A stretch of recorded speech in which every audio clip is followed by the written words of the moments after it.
5 years ago, a settler family destroyed everything Cole Blackwood had.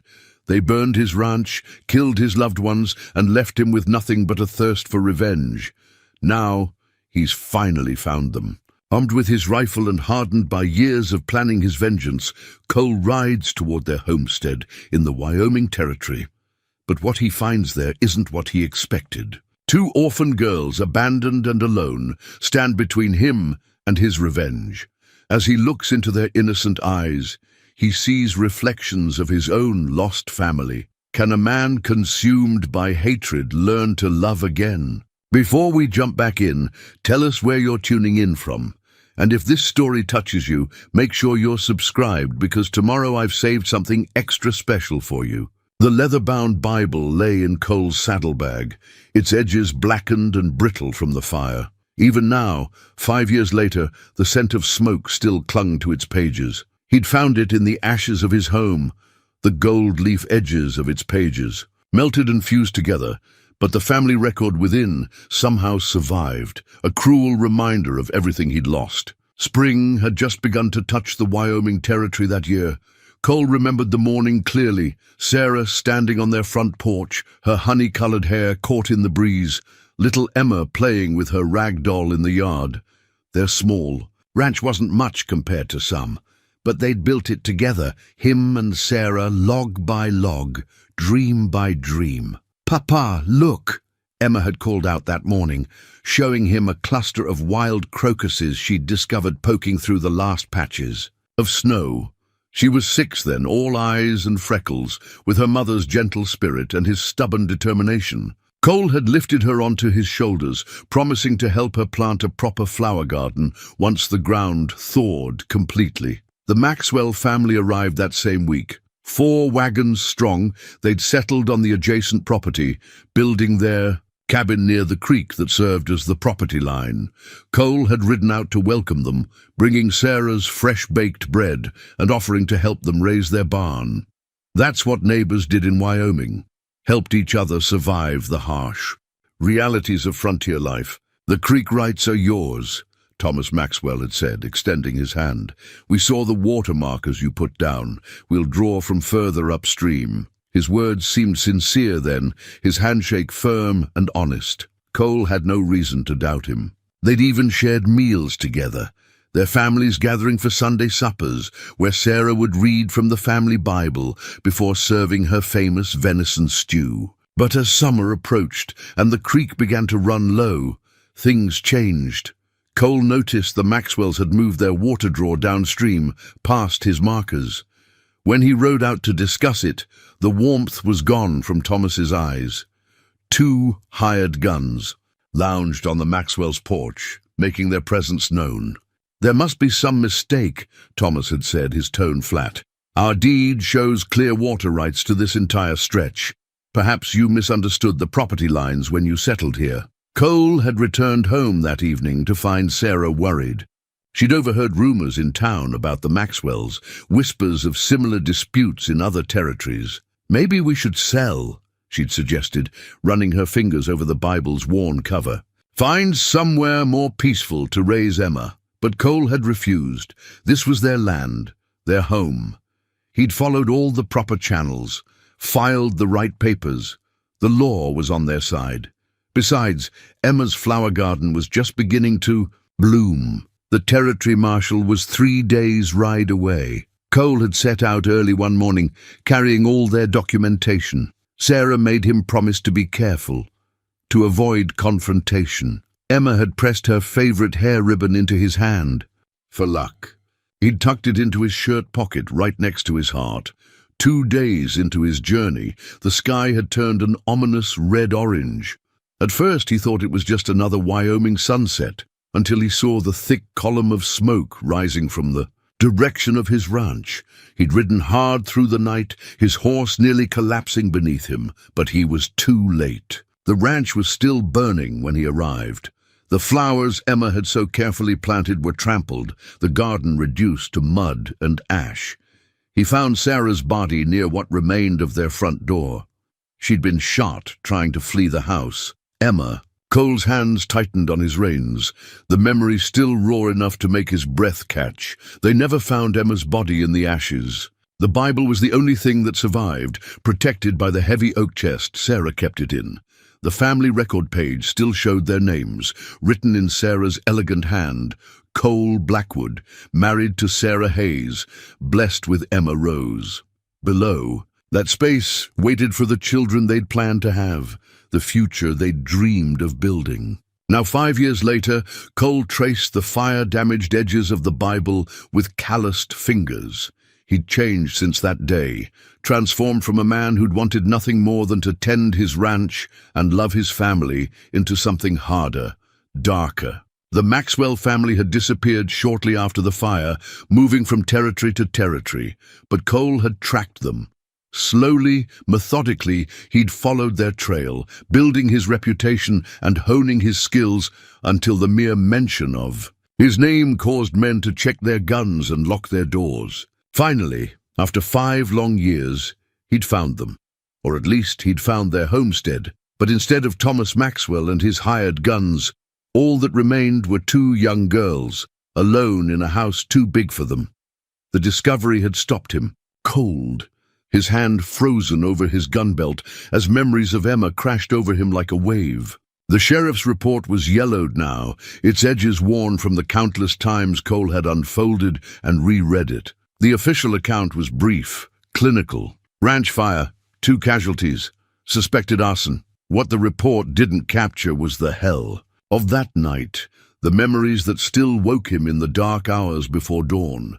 He'd been riding hard since seeing the smoke, his horse's flanks lathered with sweat, its breathing ragged. The closer he got, the more the sky ahead glowed that terrible orange-red. He remembered thinking, praying really, that maybe it was just the barn. They could rebuild a barn. But as he crested the final ridge, he saw the truth.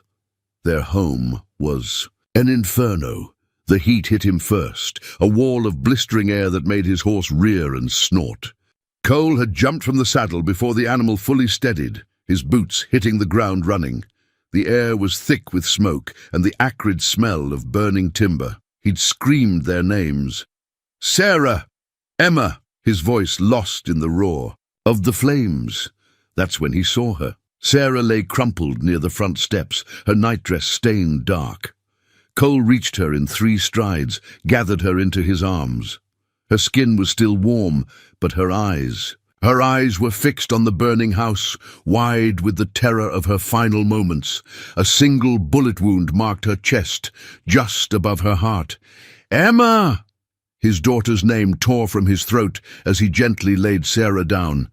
The front door was a wall of flame, but he charged toward it anyway. The heat drove him back, singeing his eyebrows, searing his lungs.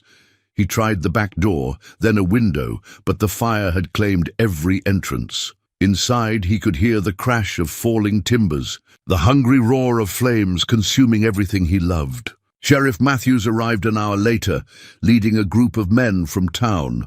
By then, the house had collapsed in on itself, sending a fountain of sparks into the night sky. Cole sat in the dirt beside Sarah's body, her blood dried on his hands, his face streaked with soot and tears. "We'll find who did this," Matthews had promised, his voice gentle but firm. The older man had known Cole since he'd first arrived in the territory, had even helped him survey the property lines. There were tracks leading north, at least 4 horses. They didn't even try to hide their trail, but Cole barely heard him. His eyes were fixed on something in the ashes, a small, charred hand protruding from beneath a fallen beam. Emma's rag doll lay nearby, its dress burned away, its porcelain face cracked from the heat. The next few days passed in a blur. Neighbors came to help search the ruins, to prepare Sarah for burial. The sheriff took statements, collected evidence. Cole moved through it all like a man sleepwalking, speaking only when spoken to, eating only when food was pressed into his hands. It wasn't until he found the water rights documentation, partially burned but still legible in Sarah's oak chest, that something inside him shifted. The papers proved what he'd known all along. The Creek rights were his, legally filed and recorded. The Maxwells had no claim, no right to dispute them. This hadn't been about water at all. This had been about greed, about taking what they wanted simply because they could. The sheriff's report listed the case as unresolved, despite the clear boot prints matching Maxwell's hired guns, despite the bullet that matched guns they were known to carry. The Maxwells had friends in high places, connections that reached into the territorial government itself. There would be no justice through legal channels. That night, Cole buried the sheriff's report with his badge and his former life. He sold what remained of the ranch, bought a new horse and gun, and began to learn the skills he'd need. Each night, he read Sarah's Bible by firelight, not for comfort, but as a reminder. He added one final entry to the family record: justice deferred is not justice denied. The last item in the sheriff's report was a simple sketch of the crime scene, showing the position of Sarah's body and the burned remains they'd assumed were Emma's. But something about that sketch had always bothered Cole, like a splinter under his skin. The proportions weren't quite right. The details didn't quite match his memories of that night. Now, staring at the two girls in the Maxwell homestead, that old doubt gnawed at him again. There had never been absolute proof that the smaller body was Emma's. The fire had burned too hot, left too little to identify with certainty. The gun belt was plain black leather, unadorned except for the wear of years and a single notch carved near the buckle. Cole had bought it in a small trading post just outside of Cheyenne, his first purchase after selling the ranch. He'd never owned a gun belt before, had never needed one. The weight of it had felt foreign then, like something belonging to another man. An old bounty hunter named Marcus Shaw taught him how to use it. Shaw had found Cole in a saloon, drinking himself, numb, still wearing the soot-stained clothes from the fire. "You're holding that gun all wrong," the older man had said, watching Cole fumble with his newly purchased revolver. "Keep that up, you'll shoot your own foot off." Something in Cole's eyes must have spoken to Shaw, perhaps the raw grief, or maybe the smoldering anger beneath it. The bounty hunter took him under his wing, teaching him not just how to shoot, but how to survive in a world that ran on violence and retribution. "First rule," Shaw would say, drilling Cole in the bare hills outside town, is you don't draw unless you're ready to kill. This isn't about showing off or scaring folks. Every time that gun leaves leather, someone dies. Cole learned fast. The skills came naturally to him, as if his body had been waiting for this transformation. Shaw taught him to track, to read, sign, to understand the language of violence that ruled the territories. More importantly, he taught him patience. "Revenge is a long game," Shaw told him one evening, watching Cole practice his draw for the 100th time that day. "You go rushing. In hot, you'll end up dead. Take your time, learn everything you can, the moment will come." That first year, Cole changed. The gentle rancher who'd welcome newcomers with fresh bread died a little more each day, replaced by something harder. His hands, once calloused from ranch work, developed new calluses from endless hours of practicing with his gun. His eyes, which had once crinkled at Emma's laughter, grew cold and watchful. The first time he killed a man, it was self-defense. A drunk in a Laramie saloon didn't like the way Cole looked at him, drew his gun with clumsy confidence. Cole's response was pure reflex, the hours of practice taking over. His bullet found its mark before the drunk's gun cleared leather. That night, Cole carved the first and only notch in his gun belt, not to count coup like other gunfighters, but to remind himself of the man he'd become. Shaw approved of Cole's progress, but warned him about the path he'd chosen.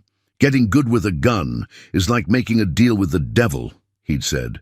"The better you get, the more the devil owns you." "You sure this is what you want?" Cole's answer was to practice harder. He learned to do things with a gun that seemed to defy natural law, hitting coins thrown in the air, drawing faster than the eye could follow, firing with deadly accuracy from horseback. His reputation grew. People began to whisper about the quiet man in the black hat who moved like death itself. Shaw died that winter, caught by a stray bullet in a meaningless dispute over cards. Cole buried him in the frozen ground, using his mentor's own knife to carve a simple marker. The old bounty hunter's last words stayed with him. "Don't let the devil own all of you, boy. Keep a piece for yourself." But Cole had nothing left to keep. He spent the next 4 years building his legend, taking jobs that let him move through the territories, always searching for signs of the Maxwells. The gun belt that had once felt so foreign became a part of him, its weight as natural as breathing. He followed leads, traced rumors, built a network of information.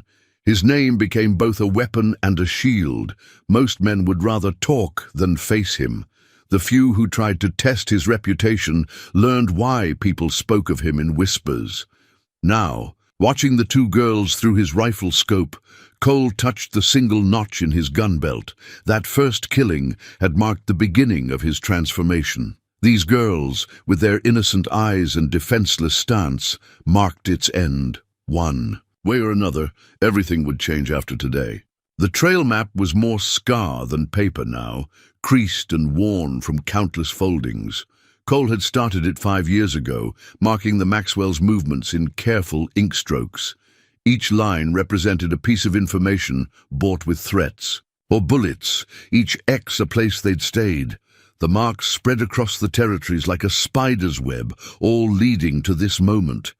Dawn painted the sky in shades of pink and gold as Cole broke camp. He'd spent the night 3 miles from the Maxwell homestead, using the darkness to study their routine. No sign of Thomas Maxwell or his hired guns, just those 2 girls and an elderly cook who left at sundown. Something wasn't right about that. Picture: his horse, a sturdy black gelding chosen for endurance rather than speed, sensed his unease.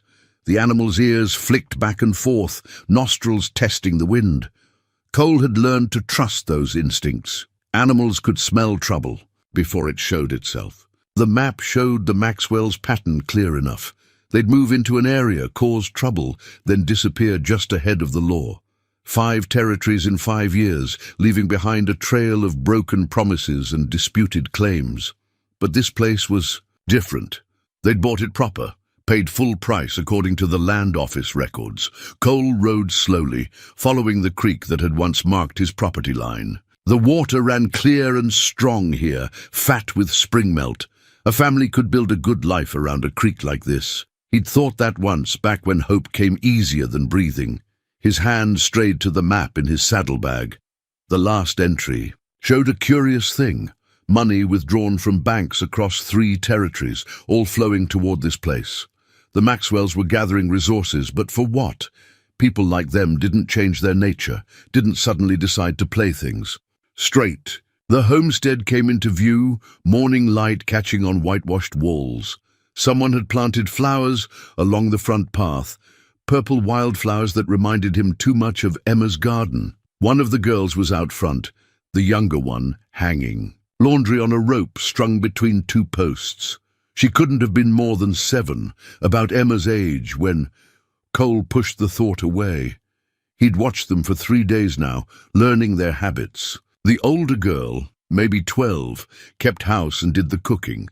The younger one tended a small vegetable patch and fed the chickens. They moved through their chores with the quiet efficiency of children who'd grown up too fast.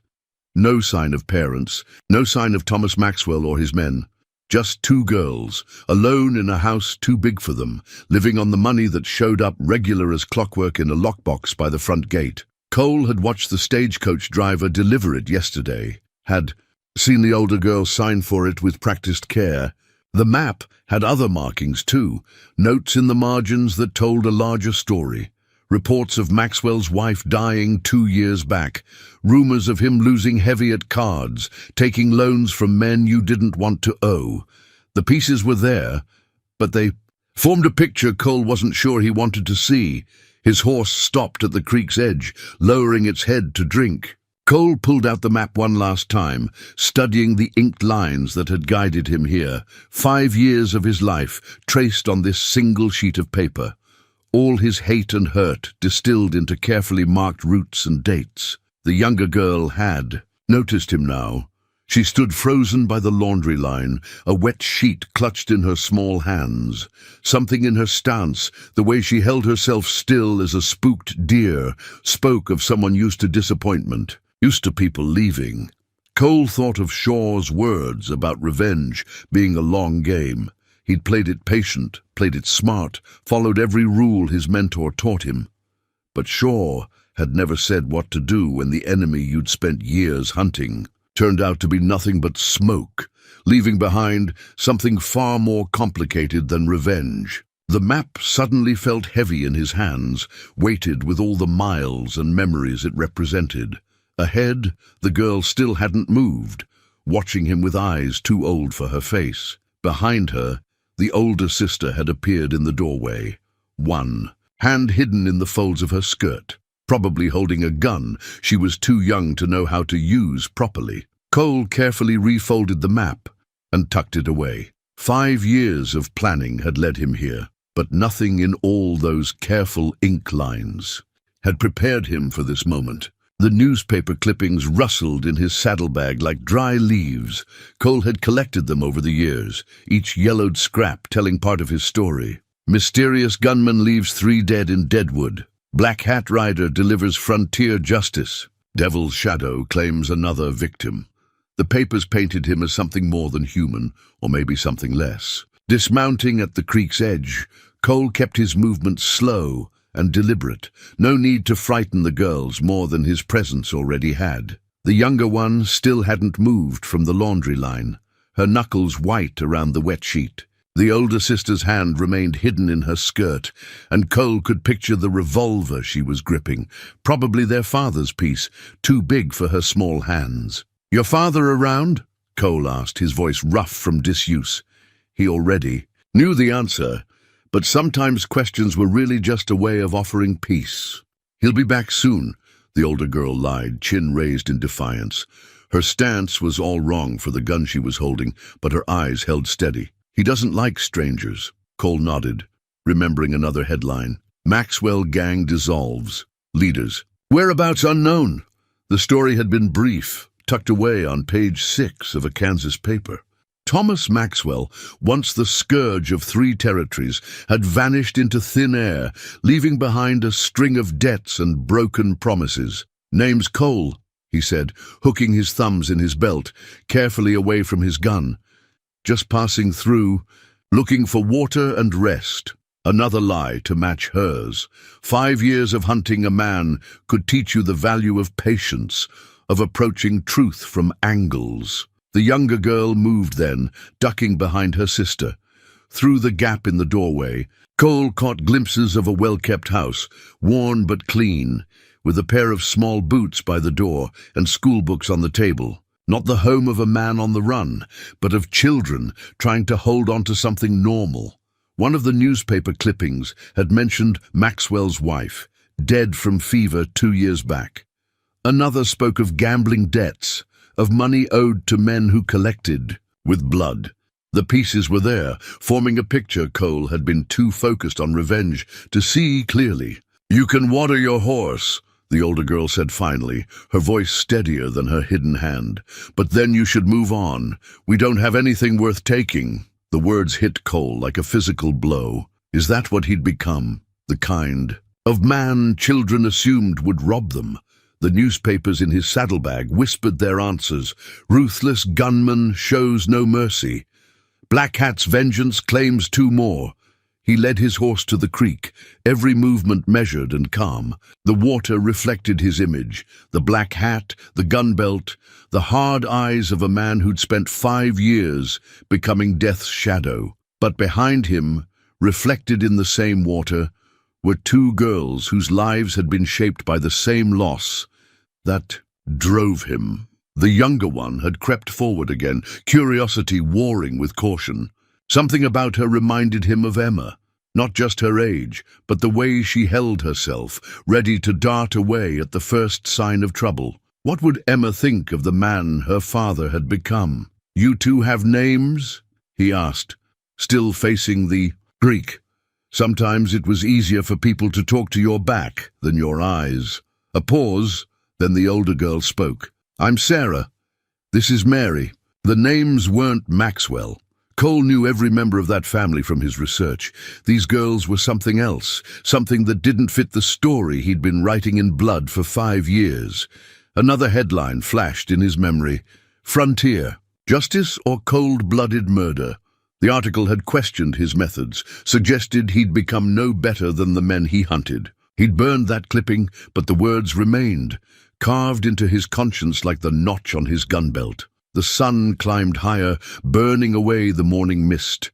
Soon the elderly cook would arrive, bringing supplies and perhaps answers to questions Cole wasn't sure he wanted to ask. For now, he stood at the creek's edge, caught between the man he'd become and the father he used to be, while 2 young girls watched him with eyes that had seen too much of the world's darkness. Cole found the doll in the afternoon, half hidden beneath the porch steps.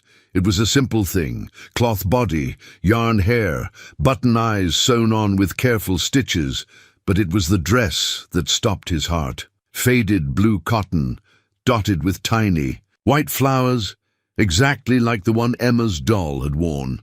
He'd been checking the property's perimeter, telling himself he was looking for signs of Maxwell's return rather than watching over the girls. Sarah had gone inside to prepare lunch, while Mary tended to her vegetable patch, sneaking glances at him when she thought he wasn't looking. The doll must have fallen through a gap in the porch boards. Cole reached for it automatically, his calloused fingers gentle against the soft fabric. A memory hit him with physical force. Emma on her birthday, cradling her new doll, naming it Sarah after her mother. That's Grace, a small voice said behind him. Cole turned to find Mary standing there, dirt from the garden smudged on her. Apron. She'd managed to approach without him hearing, the first person to do that in 5 years. For a moment, he saw Emma's ghost in her stance, in the way she twisted her hands together. She fell last week, Mary continued, taking a cautious step closer. I couldn't reach her. Cole looked down at the doll, then back at Mary. The girl's eyes held that same mixture of hope and wariness he'd seen in every town he'd passed through. People caught between wanting to trust and knowing better. Grace, he repeated, testing. The name. That's a good name for a doll. Our mama made her, Mary said, inching closer, before she got sick. Cole's hand tightened involuntarily around the doll. Your mama was Maxwell's wife? Mary shook her head. No, Mama and Papa died in a wagon accident 2 years ago. Uncle Thomas took us in. Uncle Thomas. The words rearranged everything Cole thought he knew. He remembered a line from one of his carefully collected newspaper clippings. Maxwell seen traveling with 2 young children. He dismissed it as irrelevant to his hunt. He was nice at first, Mary continued, close enough. Now to reach for the doll. Cole handed it to her carefully, watching as she hugged it to her chest. But then Aunt Catherine died, and he started drinking and gambling. One day he just didn't come back. Sarah appeared in the doorway, a kitchen knife held poorly but purposefully in her hand.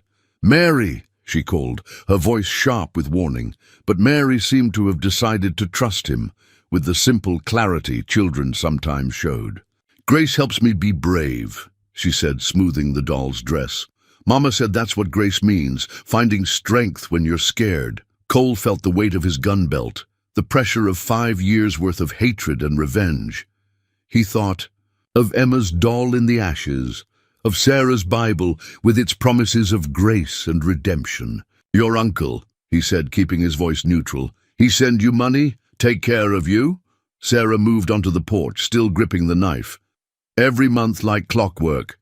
Mrs. Henderson brings supplies, and Mr. Jenkins from the bank handles the money. We manage. Cole heard what she wasn't saying. Wasn't. 2 girls, alone except for a daily cook, maintaining the fiction of an uncle's presence to keep themselves safe.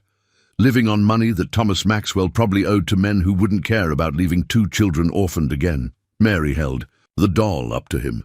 Grace likes you, she declared with childhood certainty. She's usually shy around strangers. The button eyes stared at him, reflecting the afternoon sun.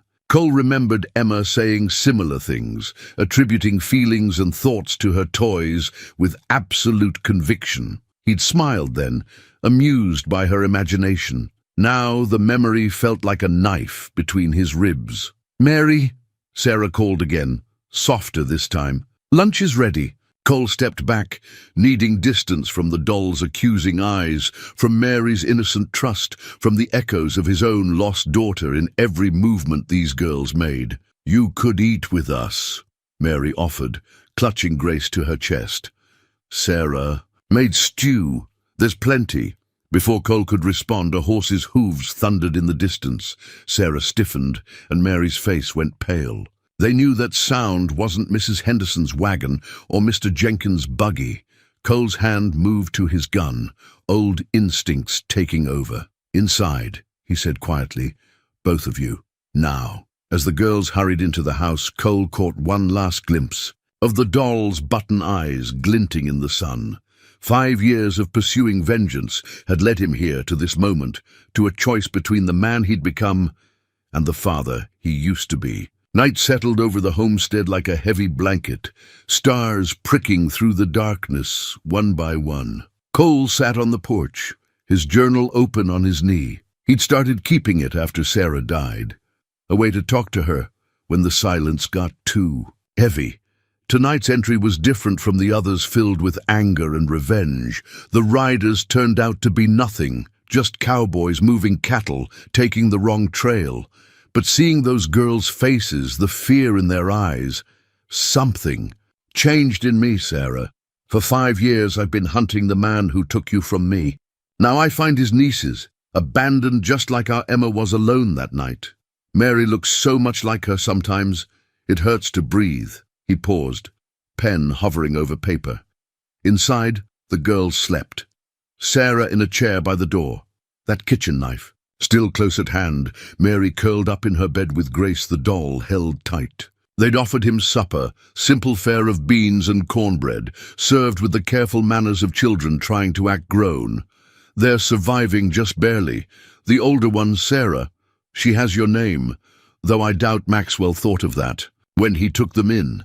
She carries herself like someone who's had to be strong too young, reminds me of you during that first hard winter on the ranch.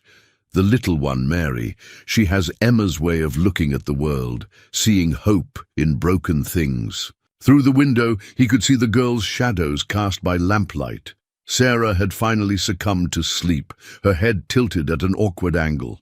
Even in rest, her body was angled toward her sister, protective. "The money Maxwell sends, it's blood money, I'm sure of it. He's running from something bigger than me, leaving these children as shields, the same way he used his hired guns that night, letting them do his dirty work while he kept his hands clean." Cole flexed his trigger finger, feeling the familiar itch that had driven him for 5 years. The riders today had sparked something in the girls he recognized. The bone-deep fear of people who'd learned the world wasn't safe. He'd seen that. Same fear in every mirror since the night of the fire. "I should leave. The trail's still warm. Maxwell can't be more than 2 days ahead. But these girls, they've lost enough, Sarah. Lost their parents, lost their aunt, lost whatever stability their uncle provided before his demons caught up with him. They're holding on by threads, pretending for the townspeople that everything's fine, that their uncle's just away on business." A floorboard creaked inside. Cole's hand moved to his gun before he recognized Mary's soft footsteps. She appeared in the doorway, Grace clutched to her chest, eyes heavy with sleep. "Bad dream?" he asked quietly. She nodded, then surprised him by settling on the porch step beside him. "Grace gets scared sometimes," she whispered, careful not to wake her sister. "She likes it when someone's watching over her." Cole closed, his journal tucking it away. "Your uncle," he said carefully. "He ever tell you where he was going?" Mary shook her head, her small fingers straightening Grace's dress. "He cried when he left. I never saw him cry before, not even when Aunt Catherine died. He said he was sorry, that he'd send money, that someday he'd make it right." She looked up at Cole, moonlight catching the tears in her eyes. "Grown-ups always say that, but they don't come back." The words hit him like physical blows. How many adults had failed these girls? Parents dead, aunt dead, uncle fled, leaving them to face the world alone, just like he'd failed Emma, not being there when she needed him most. "I'll take the first watch," he said, shrugging off his coat and wrapping it around her small shoulders. "Grace can get some sleep." Mary smiled, a quick flash in the darkness. "She trusts you," she said, as if sharing an important secret. "She says you have sad eyes like Papa did after Mama died, but kind ones too." Cole watched as she curled up on the porch step, his coat dwarfing her small frame. Within minutes, her breathing steadied into sleep. He pulled out his journal one last time. "I can't leave them, Sarah. Maybe this is where the trail was leading all along. Not to Maxwell, but to a chance to protect what he abandoned. To be the father I couldn't be for Emma, the man I used to. Be before grief turned me into something else. Watch over us, love, all of us." Morning found Cole still on the porch, his coat draped over Mary, who'd slept there all night. Sarah emerged first, worry lines softening when she saw her sister safe. She studied Cole with eyes too old for her face, then disappeared back inside. Moments later, the smell of coffee drifted through the open door. "Thought you might want some," she said, offering him a steaming cup. "It's not very good. I'm still learning." The coffee was bitter and weak, but Cole drank it like it was the finest brew in the territory. "It's perfect," he said, watching something like pride flicker across her face. Mary stirred, blinking awake. She pulled something from Grace's dress pocket, a folded piece of paper covered in the careful drawings of a child. "I made this," she said, pressing it into Cole's hand, "while you were sleeping." But Cole hadn't slept. He'd kept watch all night, his mind spinning with memories and possibilities. Now, unfolding the paper, he felt his throat tighten. Mary had drawn 3 figures in front of a house, 2 small ones holding hands, and a taller one wearing a black hat. "That's me and Sarah," she explained, pointing, "and that's you. Grace helped me with the hat." Sarah tensed, but Cole just stared at the drawing. The last time someone had drawn him into their family picture, it had been Emma, back when. His hat was brown and his eyes still knew how to smile. "Are you really staying?" Mary asked, hope making her voice tremble. "Grace says you are." Cole looked at Sarah, seeing the fear battling with desperate want in her eyes. These girls had learned the hard way not to trust in permanence, not to believe in promises made by adults who disappeared. "Thought I might," he said carefully, "if that's all right with your sister." Sarah's hands twisted in her apron. "Why?" she asked, steel beneath the softness. "What do you want from us?" The question deserved honesty. Cole owed them that much. "I knew your uncle," he said, watching understanding dawn in Sarah's eyes.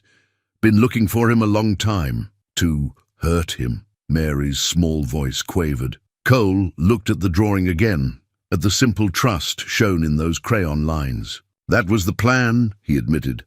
"But plans change. Sometimes they have to." Sarah moved closer, one hand resting protective on Mary's shoulder. "He did something bad to you, didn't he? That's why you came." "He did," Cole said. "No point hiding it.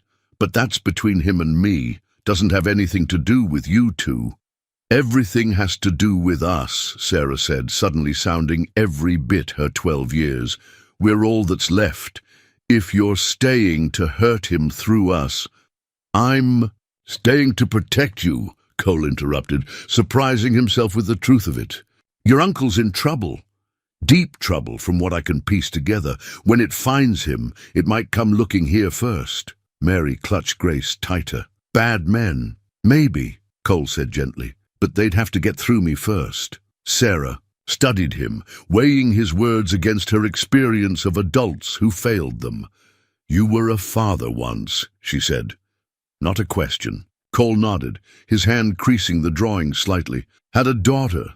About Mary's age. What happened to her?" "Lost her. Same night I lost her mother." Mary moved then, pressing against his side like she belonged there. "Grace says you won't leave us.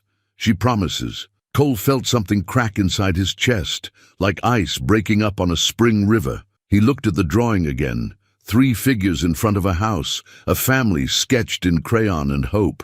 Grace is right, he said, meeting Sarah's wary gaze. I won't leave. Whatever's coming, we'll face it together. Sarah's shoulders dropped slightly, the first real relaxation he'd seen in her.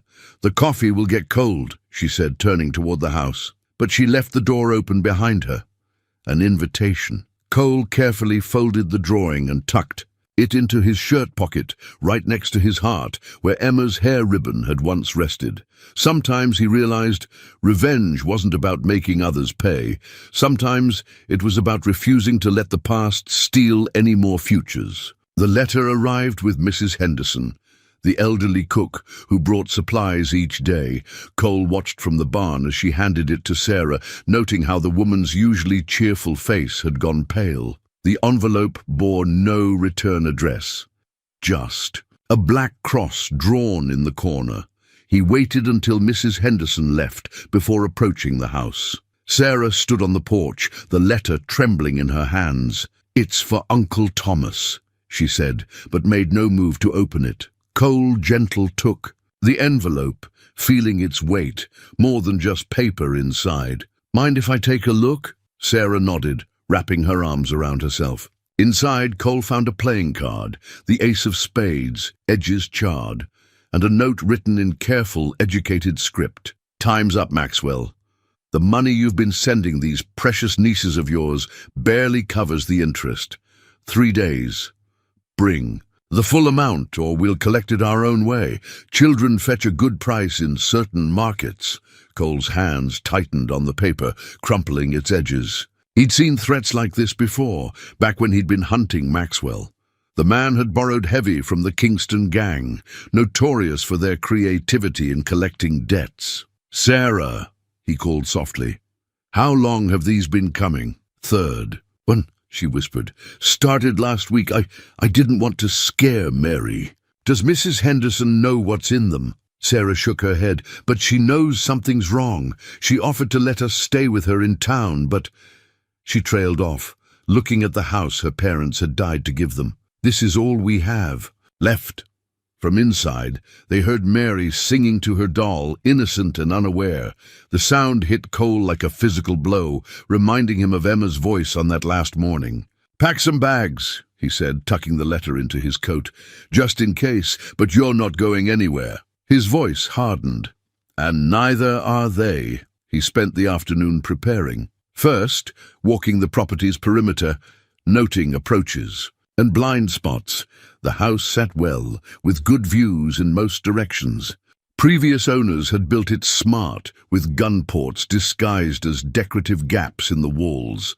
Sarah watched him work, asking questions that showed she understood more than a child should about defense. "Uncle Thomas taught us to shoot," she said, bringing out a pair of revolvers from a hidden compartment in the pantry. "Said we might need 2 someday." The guns were well maintained, but too large for her hands. Cole spent an hour teaching her proper grip and stance, remembering how Shaw had taught him. "Only if you have to," he said. "You protect Mary first, shoot second." As dusk approached, Cole saw dust on the horizon. 3 riders, moving fast and confident. Kingston's men never lacked for confidence. "Inside," he told Sarah. "Lock the doors. Don't come out no matter what you hear." She grabbed his arm, surprising him. "Don't die," she said fiercely. "We can't lose anyone else." Cole touched the drawing in his pocket, thinking of Emma, of Sarah's Bible, of second chances that came disguised as threats. "Not planning to," he said. "Got too much to live for now." The riders pulled up short when they saw him on the porch. Their leader, a man with a scarred face and dead eyes, looked him over. "This ain't your business, friend." "Actually, it is." Cole kept his voice calm, his hands loose at his sides. "Maxwell's gone. Whatever he owes you, these girls don't factor into it." "Like hell they don't." Scarface spat. "Kingston paid good money to find them. They're his insurance now." "No," Cole said simply. "They're not. It happened fast, the way gun battles usually did. Scarface was good, but Cole was better. Had been better since Shaw taught him that. Revenge required more than just anger, required skill and timing, and the willingness to kill without hesitation. When it was over, 2 riders lay still in the dirt. The third fled back toward town, his horse running flat out. Cole knew he should feel something: regret, satisfaction, the old familiar surge of violence fulfilled. Instead, he felt only relief that the girls were safe. He found them in the pantry, Sarah holding Mary tight, Grace the doll squeezed between them. At his footsteps, Sarah raised one of the revolvers with shaking hands. "It's over," he said softly. "You're safe." Mary broke free first, running to him. He caught her automatically, lifting her up like he used to do with Emma. Sarah followed more slowly, the gun dropping to her side. "They'll send more," she said. Not a question. Cole nodded, feeling Mary's tears dampen his shirt. "Yes, but we'll be ready." He looked at Sarah, seeing the strength beneath her fear. Together, outside, the sun set on 3 fresh graves, markers. For the day, Cole Blackwood stopped being the man who hunted Maxwell and became the man who protected his nieces instead. Cole's Winchester had been his constant companion for 5 years, its stock worn smooth from use, its barrel blued with countless cleanings. Now he held it out to Sarah, watching her eyes widen at the trust implied. "It's lighter than Uncle Thomas's." "Shotgun," she said, handling the rifle with careful respect. "Easier to aim, too." Cole adjusted her grip, positioning the stock against her shoulder. "Remember what I taught you about breathing?" They stood behind the house, empty cans lined up on the fence. Mary sat on the porch steps watching. Grace clutched to her chest. 3 days had passed since the riders, and Cole had used every moment to prepare. "In slow out slower," Sarah recited. "Squeeze, don't pull." The rifle cracked and a can spun off the fence. Sarah's face lit up with fierce pride, reminding Cole so much of his wife during their early days on the ranch. His Sarah had been a good shot too, had to be, with wolves and raiders always testing the borders. "Again," he said, setting up another can, "until it's memory, not thought." Word had reached town about the shooting. Mrs. Henderson brought news with the supplies, Kingston's men gathering at the saloon, asking questions about the girls, about Cole. The banker, Jenkins, had stopped delivering the monthly funds, too scared to take sides. "Cole?" Mary's small voice drew his attention. "Will they come at night?" He looked at her, seeing the fear she tried to hide behind Grace's yarn hair. "Some might," he answered honestly. No point shielding them from truth they'd already learned. Too young.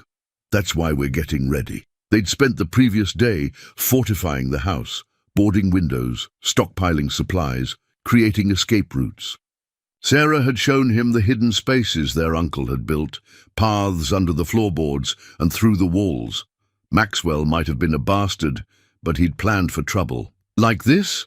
Sarah's voice brought him back. She'd reloaded smoothly, just as he'd taught her. Perfect. He squeezed her shoulder, feeling her lean into the touch. "Try the far can this time." The Winchester cracked again, but this shot went wide. Sarah frowned, disappointed. "I'm not good enough." "You're better than I was at your age," Cole said. "It's not about being perfect. It's about being ready." They'd seen riders watching the house from distant ridges, counting windows, measuring. Approaches. Kingston's men, learning the ground before they tried again. Cole had taught the girls to spot dust trails, to count horses by their tracks, to know when watchers were present. "What if—" Sarah hesitated, lowering the rifle. "What if Uncle Thomas comes back? Would you leave?" The question carried weight, beyond its words. Cole looked at Mary, still holding Grace, then back at Sarah. "No," he said firmly. "Whatever happens, I'm not leaving you too." "Promise," Mary called from the porch. "Promise." He touched the drawing in his pocket. His new talisman. "Some promises you keep no matter what." Sarah nodded, raising the rifle again. This time the Farcan flew off the fence, her aim true and steady. Cole felt pride warm his chest, followed by an ache. These girls shouldn't have to learn such things. Shouldn't need to know how to shoot and hide and watch for danger. But the world didn't care what should be. It dealt in what was, in hard choices and harder consequences. He'd learned that the night he lost his family. Sarah and Mary had learned it watching their parents' wagon disappear over a cliff, learning it again, when their uncle abandoned them to save himself. "One more round," he said, setting up fresh cans, "then we'll check the escape routes again." As Sarah took aim, Cole caught movement on the distant ridge. 2 riders, watching. They'd come soon, probably at night, probably in force. Kingston's reputation for collecting debts was built on examples made of those who crossed him. But they didn't know what Cole knew, that sometimes the most dangerous predator was a parent protecting their young. He'd spent 5 years becoming Death's shadow, learning skills he'd thought were for revenge. Now those same skills would serve love instead. "I hit them all," Sarah's voice rang with triumph. Cole smiled, ruffling her hair. "That's my girl," he said, the words coming naturally now. On the porch, Mary beamed, and even Grace seemed to smile with her button eyes. The watchers on the ridge turned away, riding back to report. Let them come, Cole thought. They'd learn. What Shaw had taught him years ago, that the deadliest fighter wasn't the one with nothing to lose, but the one with everything to protect. The stew bubbled in the cast-iron pot, filling the kitchen with warmth and the promise of comfort. Sarah stood at the stove, stirring carefully the way her mother had taught her. Besides her, Mary set the table for 3, a number that felt right now, though. She couldn't say exactly when that had happened. "Smells good," Cole said from the doorway, his rifle propped in the corner where he could reach it quick. He'd taken to leaving his gun belt on even at meals, but his eyes were softer now when he looked at them. "Mama's recipe," Sarah said, pride mixing with old grief in her voice. She always said good food makes a house a home. They gathered around the table, this odd family born of loss and chance. Mary had put Grace in a 4th chair, propped up with books so she could see over the table's edge. Cole smiled at that, the kind of smile that made the hard lines around his eyes fade. "We need to say grace," Mary insisted, holding out her small hands. "Mama always said that blessings shared are blessings doubled."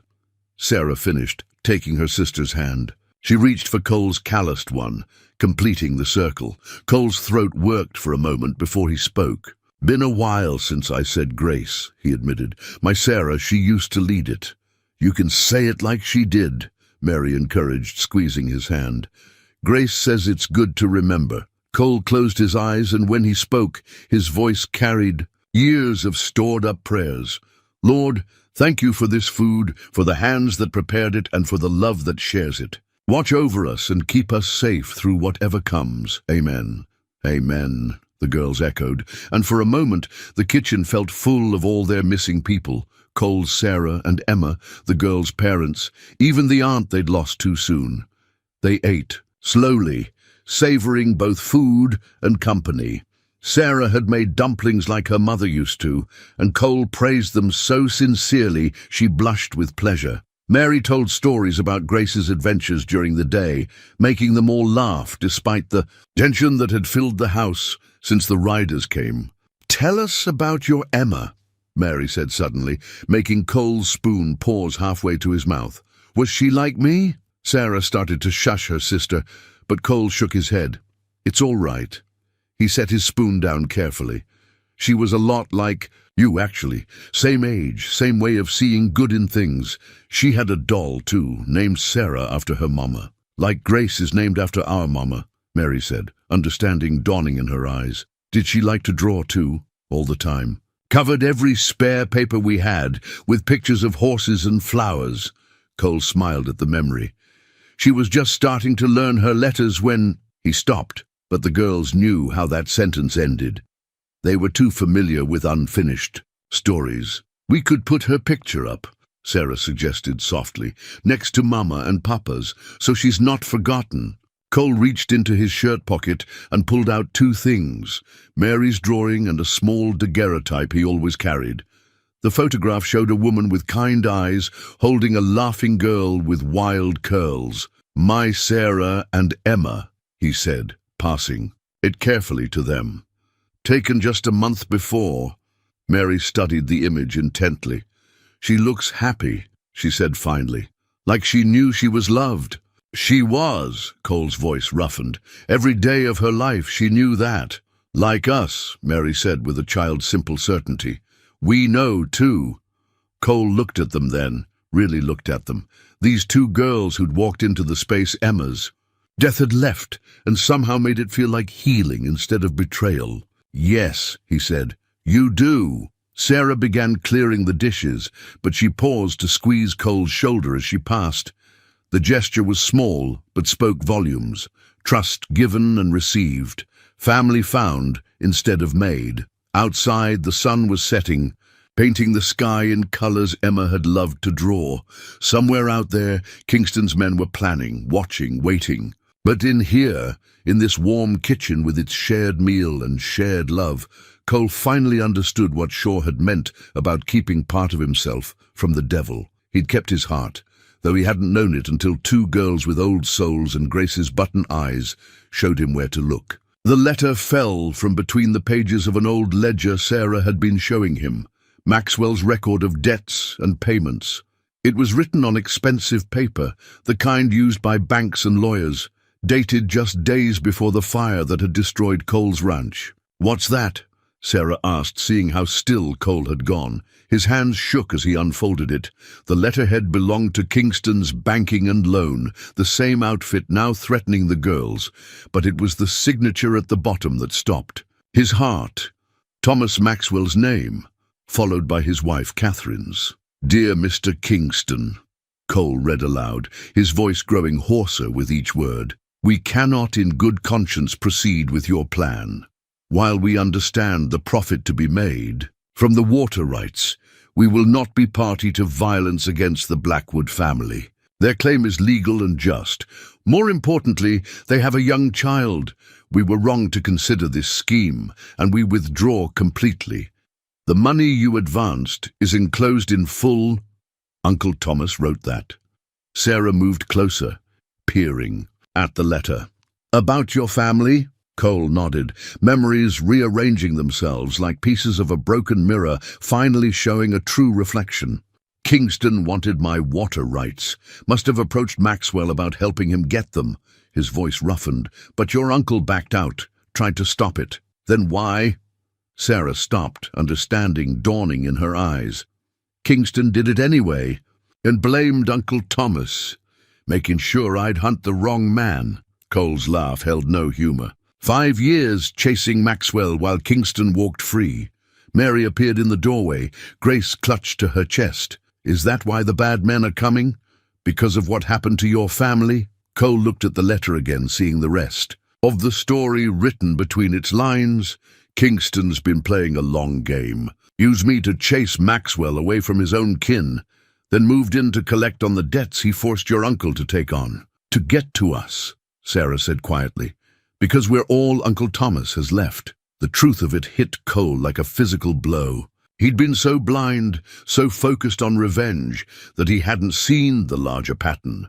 Kingston had orchestrated everything, the fire, the chase, even Cole's arrival here. Had probably counted on him killing Maxwell's nieces in his quest for vengeance. "There's more," Sarah said, pulling another paper from the ledger. This one was newer, the ink barely dry. "Uncle Thomas sent it with last month's money." The note was brief, written in a shaking hand. "Kingston knows where you are. I can't hold him off anymore. When he comes, and he will, look in the old chapel. What you find there will be worth more than what I owe him, enough to keep you safe. I'm sorry for everything, all of it." "The chapel?" Cole looked up sharply. "What chapel?" "In the woods," Mary said. "Behind the house. Mama and Papa got married there." She hugged Grace tighter. "We don't go there anymore. Uncle Thomas said it wasn't safe." Cole's mind raced. Maxwell had been clever, using Kingston's greed against him. Whatever was hidden in the chapel, it was valuable enough to make the banker show his hand. "We need to—" he started, but a sound cut him off. Hoofbeats, lots of them, approaching fast. "Upstairs," he ordered, grabbing his rifle. "The hiding place we practiced. Now." Sarah snatched the letters but hesitated at the stairs. "Cole, if Kingston killed your family—" "Go," he said firmly. "We'll talk after." But Mary turned back, running to hug him fiercely. "Promise you won't die," she whispered. "Grace says we need you." Cole hugged her back, then gently pushed her toward Sarah. "Grace is right," he said. "I've got too much to live for now." As the girls disappeared upstairs, Cole moved to the window.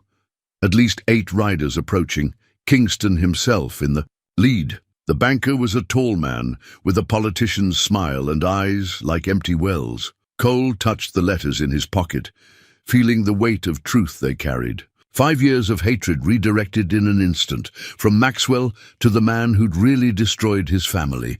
But this time, revenge wasn't his primary motivation. He thought of Sarah's strength and Mary's trust, of shared meals and target practice, of Grace watching over them all with her button eyes. He'd come here hunting the past, but found a future instead. Whatever was hidden in that chapel might save the girls from Kingston, but first they had to survive the night. Cole checked his gun, then moved to the door. He'd spent 5 years becoming Death's shadow, learning skills he thought were for revenge. Now he'd use them to protect his new family from the man who'd stolen his first one. Kingston's voice carried across the yard. "Blackwood! Let's talk about those girls you're protecting." Cole's hand tightened on his rifle. Sometimes, he reflected, the truth came too late to prevent tragedy. And sometimes, it came just in time to prevent another one. The pocket watch had been his father's, passed down on Cole's wedding day. He hadn't looked at it since the night of the fire, couldn't bear to see its hands frozen at 9:47, the moment his world had ended. Now he held it in his palm, feeling its dead weight as Kingston and his men spread out across the yard. "Got a proposition for you, Blackwood," Kingston called out. His voice carried the smooth confidence of a man used to buying whatever he wanted. "Way I see it, we're after the same thing. Maxwell played us both." Cole said nothing, watching through the gun port as the riders positioned themselves. 8 men, all hardened killers. The odds weren't good, but he'd faced worse. "Those girls, in there," Kingston continued, "they're the key to finding what Maxwell stole from me. You help me get it. I'll tell you exactly what happened the night your family died." The watch felt heavy in Cole's hand. He'd carried it all these years, letting its stopped hands measure out his grief and rage. Now, listening to Kingston's oily promises, he finally understood what Shaw had meant about revenge being a long game. "I already know what happened," Cole called back. "Got the letter right here. The one where Maxwell refused to help you steal my water rights." A pause, then Kingston's laugh, sharp and cruel as a coyote's bark. "Clever Thomas, keeping that insurance. Doesn't change anything, though. Those girls are coming with me. One way or another." Upstairs, Cole heard the faintest creak of floorboards. Sarah and Mary in their hiding place, listening to every word. He thought of them holding each other, trying to be brave, thought of Emma, alone and afraid on that last night. "No," Cole said simply, "they're not." The first shot came from Kingston's left-hand man, splintering wood near Cole's head. He returned fire with practiced precision, hearing a grunt of pain and the thud of a body hitting dirt. "Burn it!" Kingston shouted. "Burn it all!" The words hit Cole like physical blows, memory, overlapping reality. Fire arrows arced through the dusk, their flames bright against the darkening sky. One caught in the roof shingles, another in the porch boards. But this time was different. This time, Cole wasn't miles away, helpless to save what he loved. This time he was ready.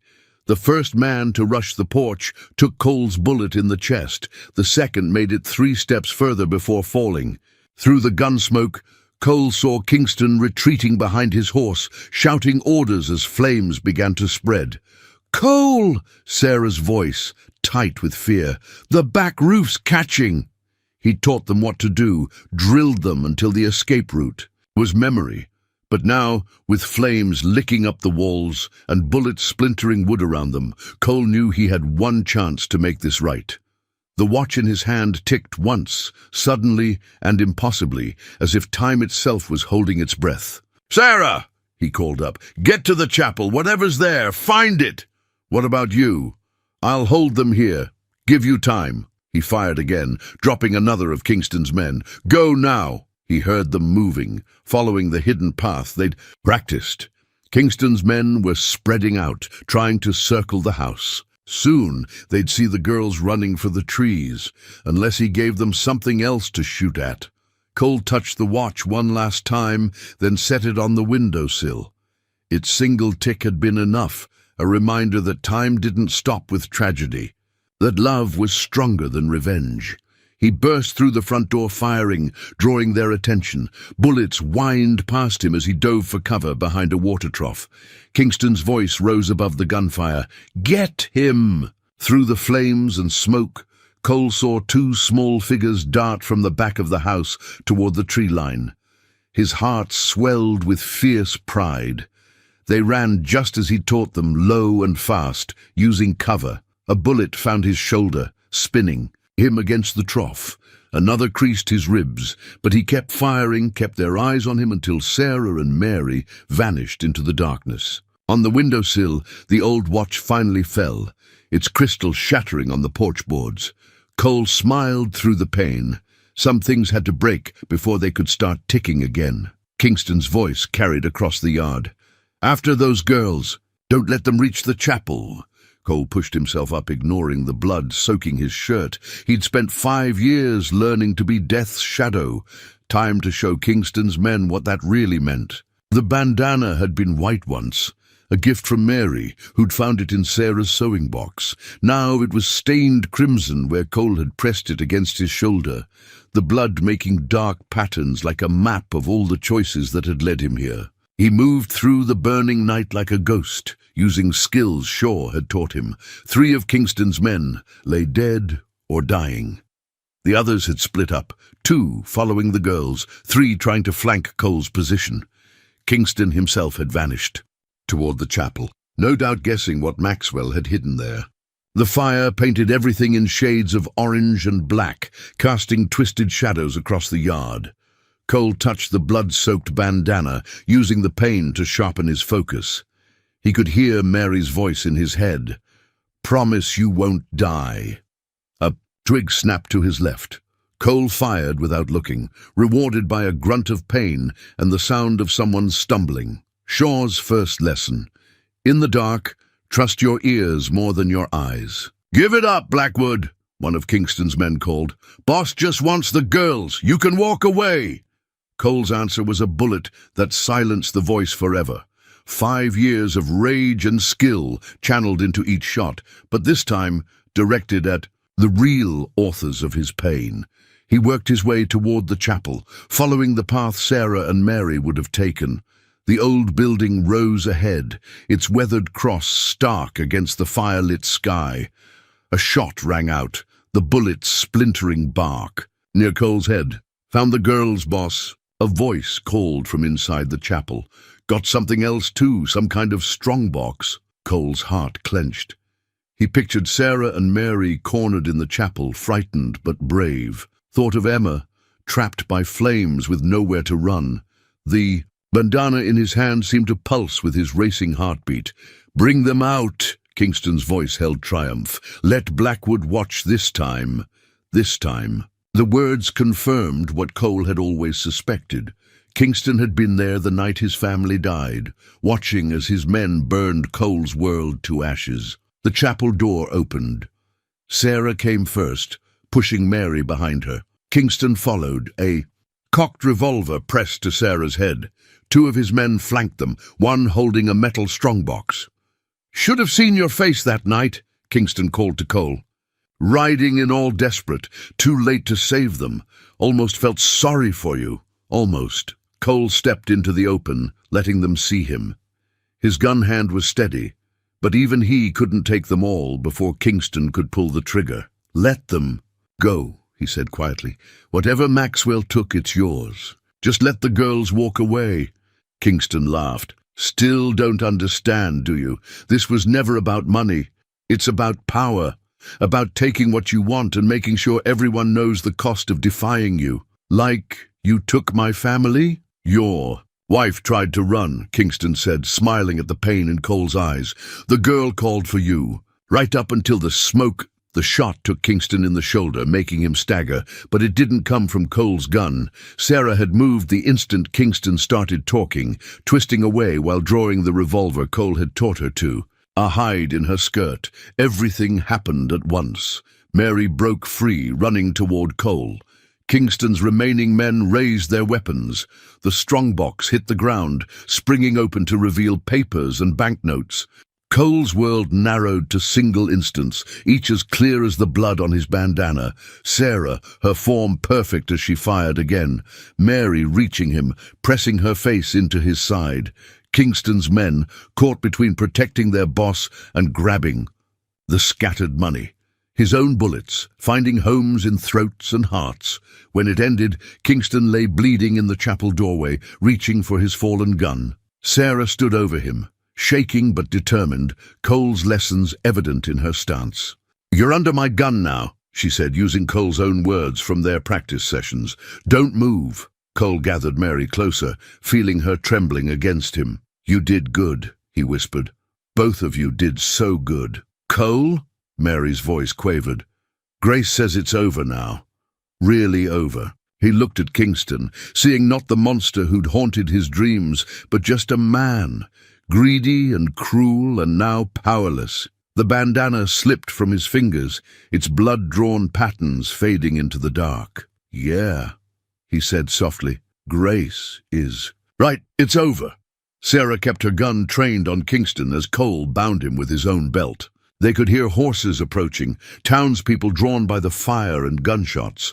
Soon there would be questions, explanations, the slow grinding of frontier justice.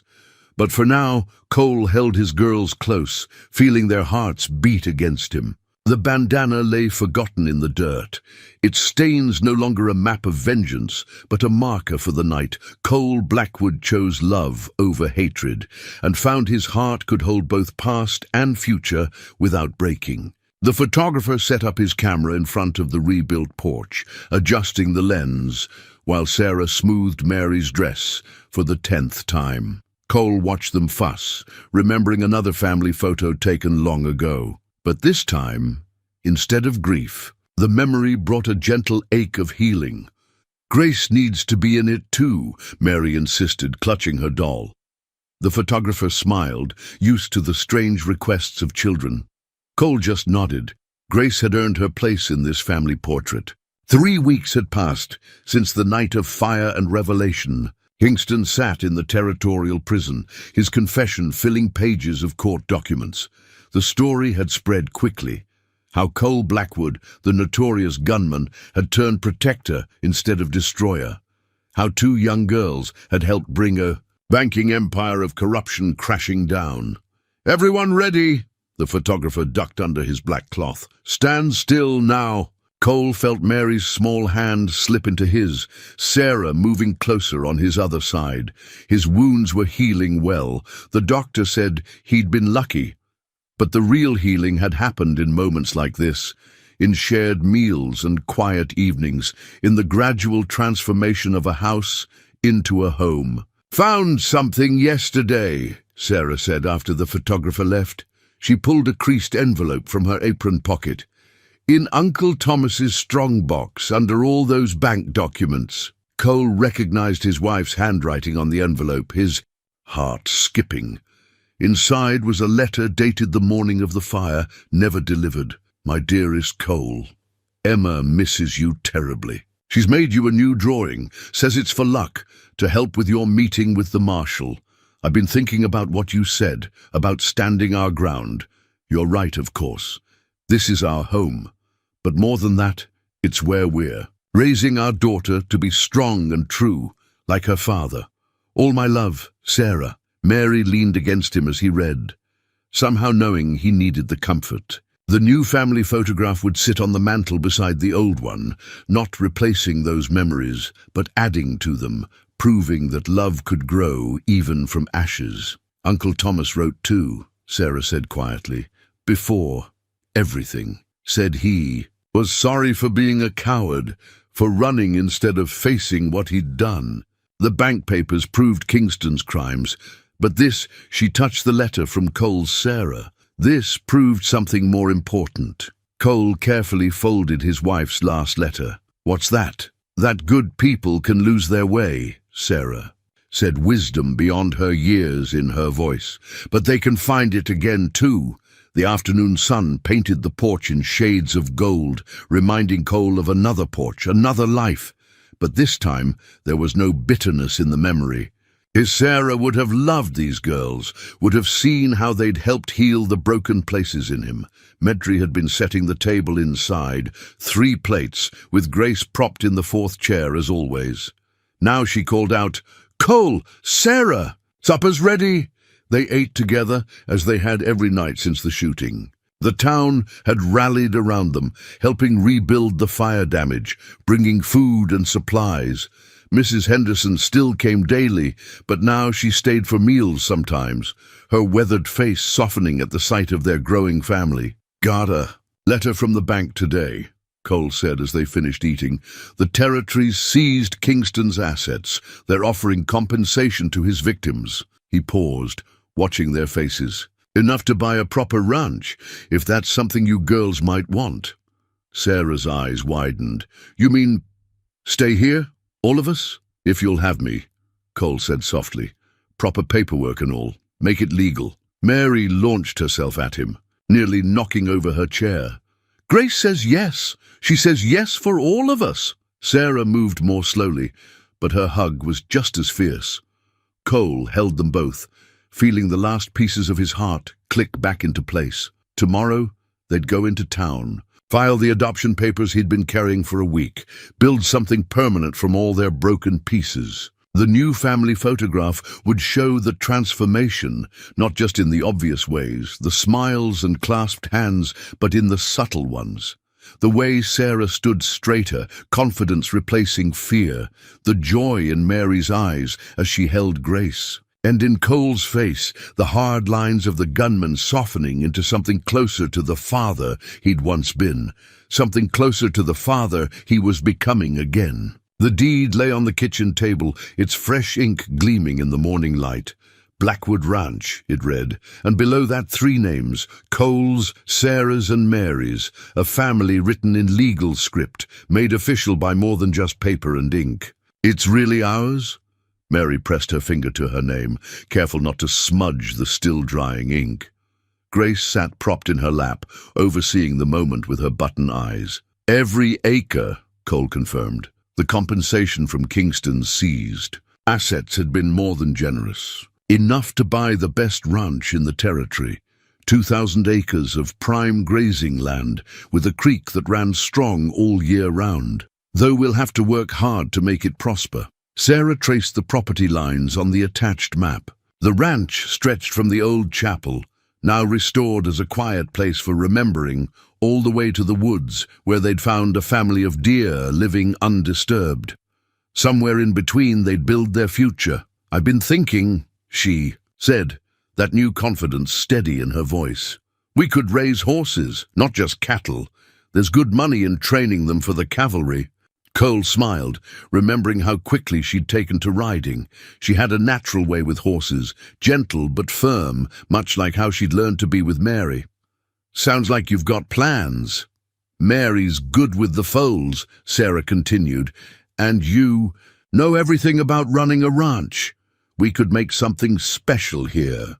They'd already started. The barn was half-built, townspeople helping raise the heavy beams. Mary's vegetable garden had expanded, and Sarah had planted flowers along the front path, purple wildflowers like the ones Emma had loved. "Cole," Mary's voice was thoughtful, "can we make a special place? For Emma and your Sarah?" He knelt beside her chair, seeing the understanding in her young eyes. "What kind of place?" "By the creek," she said, "where the morning glories grow. Grace says they'd like it there." Cole's throat tightened. The creek on their new land reminded him of his old one, but the memories didn't hurt like they used to. "I think they would." Sarah moved to stand behind her sister, one hand on Mary's shoulder. "We could put a bench there, make it beautiful." The deed's ink had dried, making their names permanent. Cole touched each one gently. His girls, his second chance at being the father he was meant to be. The man he'd been 5 years ago would never have imagined this moment, this healing.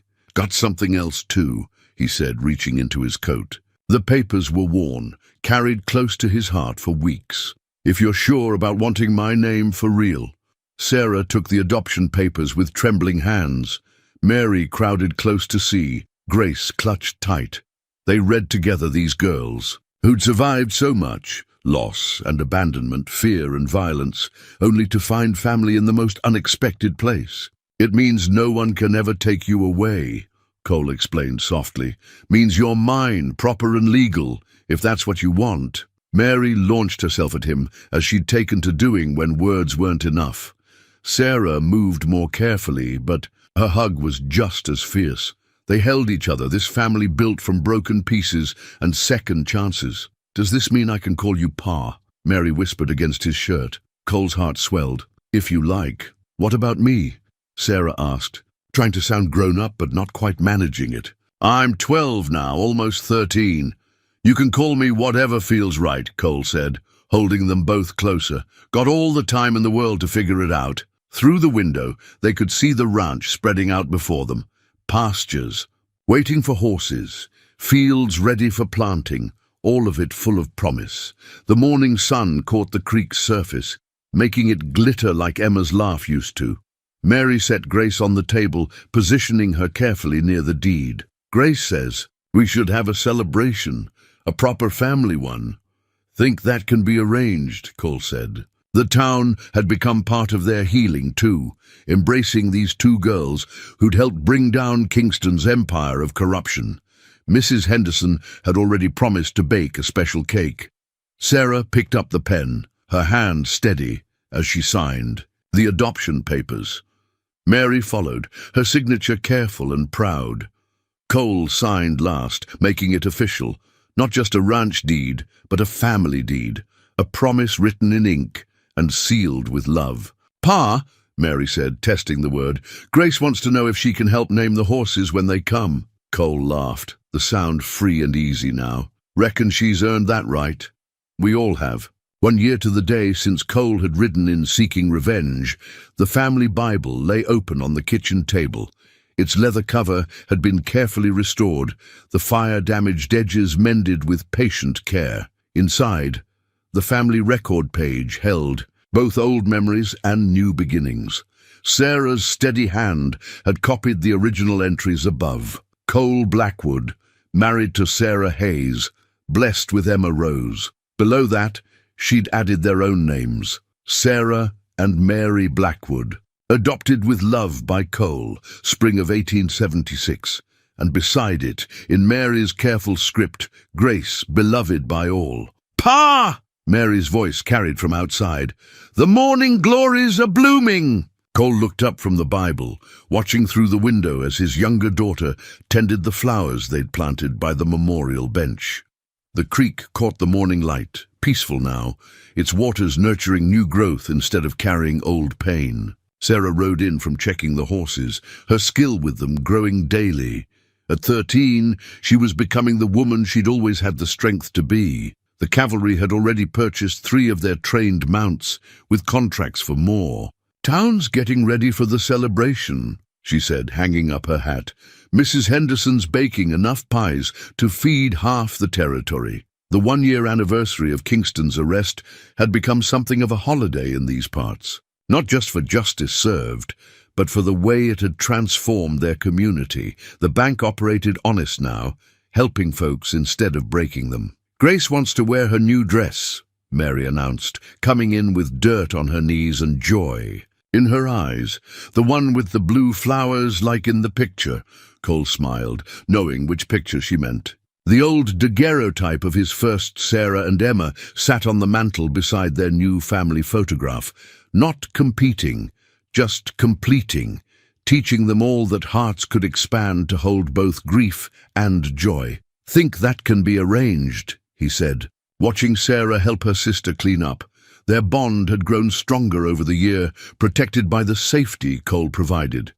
They still had nightmares sometimes, all of them did, but they faced them together now. The Bible's pages held other treasures, Emma's last drawing, preserved between its pages. Mary's first letter calling Cole Pa. The pressed flowers from their memorial garden, even a letter from Thomas Maxwell, writing from somewhere back east, thanking them for giving his nieces the home he couldn't. Pa? Sarah's voice was thoughtful. Could we add something?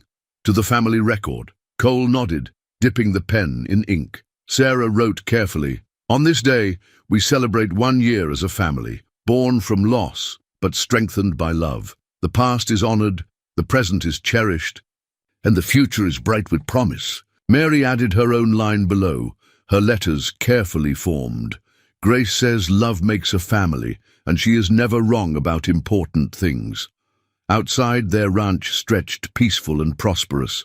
The barn was full of horses, the gardens thriving, the house warm with life. They'd built something here that was more than just a refuge. It was a testament to the healing power of love over hatred, of family found instead of lost. Cole picked up the pen last, his hand steady as he wrote, "A father's heart can grow to hold more love than he ever imagined possible. Emma and Sarah watch over us still, teaching us that joy can grow from sorrow and that family is more than blood. It's the choice we make every day to love and protect each other." Mary leaned against him as he wrote. Grace clutched to her chest. Sarah stood close on his other side, her strength and grace so like his first Sarah's. They were his miracle, these girls who had turned him from vengeance's shadow back into a father's light. "Time for the celebration," Sarah said softly, touching the Bible's restored cover. They walked out together into the bright morning, leaving the Bible open on the table. The family record page caught the sunlight, old ink and new shining together, telling the story of death and rebirth, of revenge transformed into redemption, of a family forged from the ashes of the past and flourishing in the soil of love. Behind them, Grace sat in her special chair, watching over their home with her. Button eyes and gentle smile, guardian of all their memories, both bitter and sweet as they walked together into their shared tomorrow.